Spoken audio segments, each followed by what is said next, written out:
video I'm reviewing the BMW 530D E39 from 2002 with an automatic transmission. So right now this car is 15 years old, but it's still a great car to own. The exterior looks clean, it hasn't aged too much, and the front looks mean and aggressive. Most of the engines on the E39 are inline 6 ones, except the 520D which has an inline 4, the 540i which has a V8, and except the M model which has a V10. The version that I'm reviewing today has a 3-liter inline 6 turbocharged diesel engine which produces 193 horsepower and 410 Nm of torque. It's pretty fast and responsive. It accelerates from 0 to 100 km per hour in 8 seconds and it has a top speed of 230 km per hour.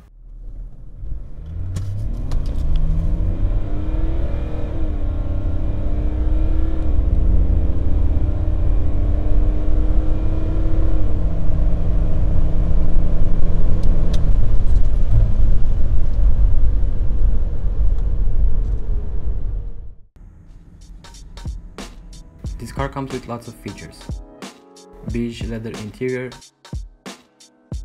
wood ornaments, heated seats, navigation, ESP or DSC, commands on the steering wheel, front and lateral airbags, climate control, xenon headlamps, seats with memory, fully electric windows, 17-inch alloy wheels, fog lights and parking sensors, front and rear. The automatic transmissions from BMW are the best ones in their class, the most reliable of all, I would say. The gearbox shifts smoothly, it almost feels like a modern double clutch. Kickdown response is also very good. You have plenty of space, you have enough space for luggage, there's enough legroom and headroom for passengers standing in the rear, and in the front it's more than enough.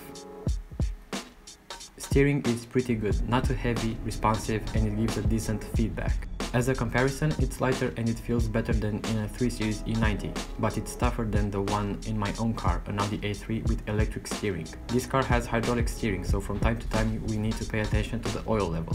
Handling is excellent even if it's a compact limousine. The tires on this car are pretty wide, 235/45 R17, and it makes the car easy to corner and it gives it a better stability. Fuel consumption is also decent for this engine size. The real fuel consumption of this car is 7 liters per 100 km on the highway and 9 liters per 100 km in the city. Of course, fuel consumption will increase if you accelerate aggressively or if you don't allow the engine to reach the optimum operating temperature. You can get a similar 5 Series E39 with a 2.5 liter gasoline or a 3 liter diesel at around $4,000. You can find some models with less features and higher mileage at $2,500, but I wouldn't recommend buying one unless it's in excellent condition. An M5 E39 still costs $15,000, but maintenance and fuel consumption will kill you. Parts and maintenance aren't too expensive. A 5 Series is quite expensive to maintain, but for this 15-year-old E39 costs are lower. And here are a couple of downsides. The 5 Series E39 doesn't come with all-wheel drive xDrive.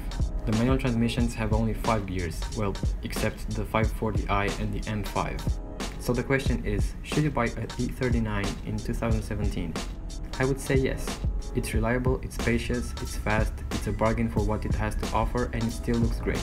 At only $4,000 you can buy an older Mercedes C-Class or an Audi A4 B6. Even if I own an Audi and I love Audis, I have to admit that E39 looks much better than the models mentioned earlier.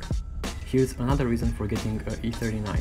The diesel engines found on this model don't have DPF filters, so maintenance is much cheaper on these diesel compared to the ones found on the E60 and F10 5 Series. If I had to choose a 5 Series like this one, I would get one with a 2.5 inline 6 gasoline and a manual transmission.